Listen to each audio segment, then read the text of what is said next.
پچھلے دنوں راسل خیمہ جانا ہوا تو راستے میں ایک چھوٹے سی مسجد میں نماز کے لیے رکا۔ دوپہر کا وقت تھا۔ حسب عادت پہلے صف میں بیٹھا تو میرے برابر میں ایک بزرگ بیٹھے تھے۔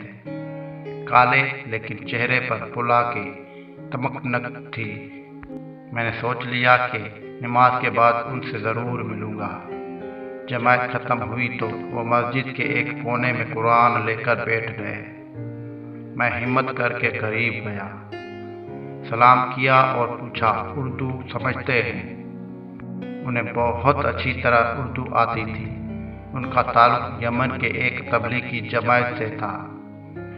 قصہ مختصر، بہت باتیں ہوئی۔ اٹھتے وقت میں نے ان سے پوچھا کہ بڑے صاحب، دعا قبول ہونے کا کوئی بہترین طریقہ تو بتائیں۔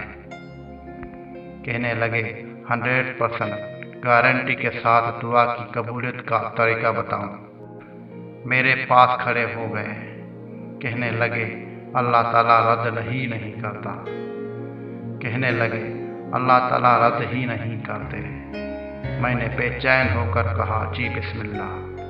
کہنے لگے میاں، ہر نماز پہ سب سے پہلے اپنے ماں باپ کے لیے دعا مانگو، چاہے وہ زندہ ہوں یا فوت ہو گئے ہوں، کیونکہ اللہ کے پاس تمہارے لیے تمہارے والدین کی دعائیں تب سے جمع ہو رہی ہوتی ہے جب سے تم پیدا ہوئے۔